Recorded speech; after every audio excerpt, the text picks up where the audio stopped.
Hoy vamos a meternos de lleno en un poema fascinante, uno que nos habla sobre la ambición, sobre el altísimo precio que a veces se paga por ella, y sobre todo de cómo la redención puede aparecer en el lugar menos esperado.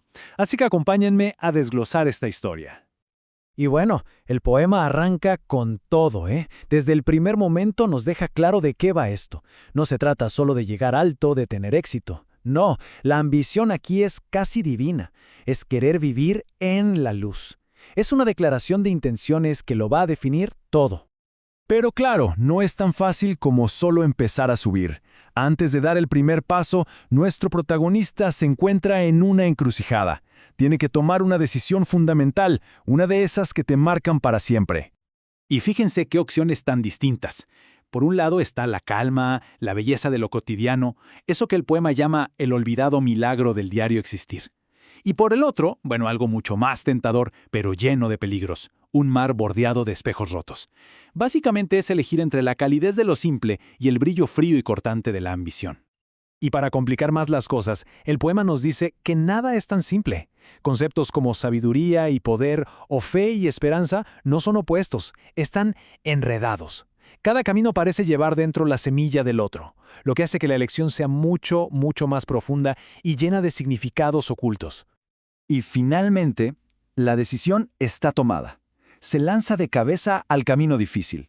Elige ese océano abrupto, peligroso y codiciado. Es como decir, sí, sea lo que me arriesgo, pero el premio lo vale. No hay vuelta atrás. Bueno, con el camino ya elegido empieza el verdadero ascenso. Y ahora es cuando vamos a ver las consecuencias de esa decisión y cómo el poder empieza, poco a poco, a transformar a nuestro protagonista por dentro. A medida que sube, algo empieza a pasar. Se va quedando solo. Para los que se quedaron abajo, él ya no es una persona. Se ha convertido en una olvidada estatua de sal. Piénsenlo, una figura fría, inmóvil, petrificada por su propia ambición. Y aquí es donde la cosa se pone psicológicamente muy interesante. Su percepción de la realidad se distorsiona por completo. Alguien lo rechaza, él lo interpreta como un elogio. Siente desprecio, para él es un halago. Cada golpe, en vez de herirlo, alimenta su ego y lo empuja a seguir subiendo. En la cima, la sensación es de una libertad absoluta, casi embriagadora. Se siente por encima de las reglas, sin cadenas sociales o ataduras morales. Es el tipo de libertad más peligrosa que existe, la de quien cree que no tiene que rendirle cuentas a nadie. Y este es el punto más alto de su arrogancia. Se siente todopoderoso, el mundo a sus pies. Pero lo más revelador y hasta escalofriante es que no solo disfruta de su poder, se alimenta del miedo de los demás. Literalmente dice, sus miedos me fortalecían. Pero bueno, ya sabemos que todo lo que sube tiene que bajar.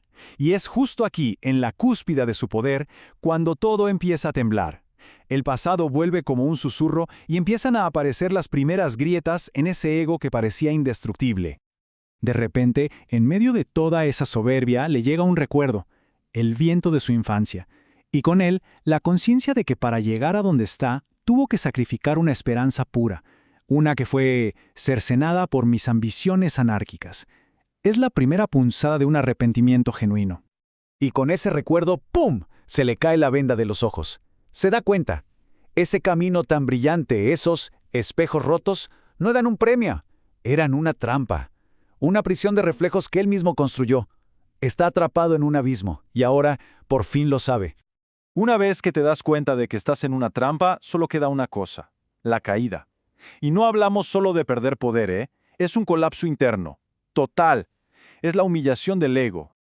La caída se anuncia, pero con una resistencia tremenda. Comencé a caer sin que lo quisiera admitir. El ego se aferra, no quiere soltar.